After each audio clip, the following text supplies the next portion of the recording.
இளமை கூடும் பேரதிசயம் பெற்ற எம் தமிழன்னையை வணங்கி தன்னை விட உயரத்தில் நிற்க வைக்க, எங்களை இத்தரணியை ஆள வைக்க, எங்களுக்காக முழு மூச்சை உழைக்கும் ஆசிரிய பெருமக்களை வணங்கி அறியாமையை சுருக்கி அறிவை பெருக்கி நாளைய சூரியனை போல் ஒளி வீச காத்திருக்கும் என் இளம் காளையர்களே, கண்ணியர்களே, உங்கள் அனைவரையும் வணங்கி பேசப் போகிறேன் என் தலைப்பில் இறங்கி.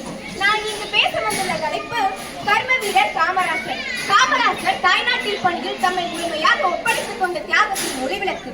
பொன்னையும் நாடார், பொருளையும் நாடார், தன்னை பெற்ற அன்னையையும் நாடார், ஆசையையும் நாடார், நாடொன்றையே நாடி தன்னலம் நாடாத காமராசர். நாடே அவரது திருக்கோவில், மக்களே அவரது தெய்வங்கள். பகைவரையும் மதிக்கும் பண்பாளர், படிக்காத மேதை, பாரத ரத்னா விருதுக்கு சொந்தக்காரர், எளிமையின் நாயகர், மனித நேயத்தின் உருவமாக திகழ்ந்தவர்.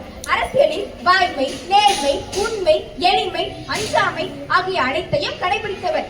மக்களுக்காக சட்டமை தவிர சட்டத்திற்காக மக்கள் அல்ல என கூறி எந்த திட்டத்தையும் கிடப்பில் போட மாட்டார். கீழ்பவானி ஆறு, மேட்டூர் கால்வாய், ஆரணி ஆறு, அமராவதி ஆறு, விடூர் நீர்த்தேக்கம், புள்ளம்பாடி வாய்க்கால் போன்ற பாசன மறுசீரமைப்பு திட்டங்களை வகுத்தவர். 2 முறை பிரதமராகும் வாய்ப்பு கிடைத்தும் பிரதமராகாமல் பிரதமரை உருவாக்கும் கிங் மேக்கராக மட்டுமே செயல்பட்டார். 9 ஆண்டுகள் ஆட்சி செய்தும் ஒரு முறை கூட ஊழல் புகார் வந்ததில்லை. கரைப்படியாத கரங்களுக்கு சொந்தக்காரர். ஏழைகளுக்கு இறங்கும் மனம் இறைவனுக்கு சமம். அதற்கு எடுத்துக்காட்டாக வாழ்ந்தவர் காமராசர். பொக்ரான் அணுகுண்டு சோதனையை நடத்தி இந்தியாவை வல்லரசாக்கிய அப்துல் கலாமே அந்த படிக்காத மேதை உருவாக்கிய அரசு பள்ளியில் படித்தவர் என்பதை நாம் மறந்துவிடக்கூடாது. தனக்கு எதிராக போட்டியிட்ட சி. சுப்பிரமணியன் என்பவரை தன்னுடைய அமைச்சரவையில் கல்வி அமைச்சராகியது உலக வரலாற்று சிறப்பல்லவா?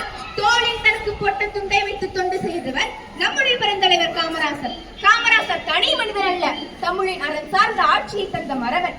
பணக்காரர் எல்லாம் நான் முதலமைச்சர் ஆனதால் என்னை வந்து பார்க்கின்றார்கள், ஆனால் ஏழைகள் என்னை முதலமைச்சராக்கி விட்டு வந்து பார்க்கின்றார்கள் என கூறியவர்.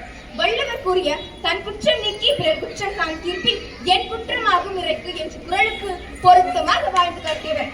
இருந்தாலும் இறந்தாலும் பேர் சொல்ல வேண்டும், இவர் போல யார் என்று ஊர் சொல்ல வேண்டும் என்ற பாடல் வரிகளுக்கு இணங்க வாழ்ந்து காட்டியவர் காமராசர். காமராசரின் புகழை பாட இந்நாள் போடுமா வாழ்களின் புகழ் வையம் உள்ளவரை.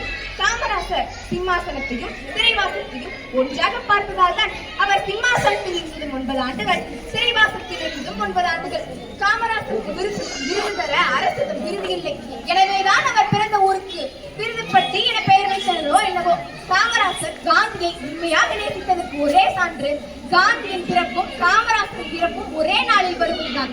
அன்று காமராசர் அறியாமையையும் வறுமையையும் ஒழித்தார். அதே போன்று இன்று புதிதாக உருவாகியுள்ள லஞ்சத்தையும் ஊழலையும் ஒழிக்க இன்னொரு காமராசரை அவதரிக்க செய் இறைவா என இறைவனிடம் வேண்டிக் கொள்கிறேன். தேனென்றால் இனிக்கும், பூவென்றால் மணக்கும், சூரியன் உதிக்கும் திசை எல்லாம் தமிழ் மணக்கும், என் உயிருள்ள வரைக்கும் தமிழேயின் உச்சாயிருக்கும். வாய்ப்பிற்கு இணக்கம் வருகிறேன். வணக்கம். நன்றி.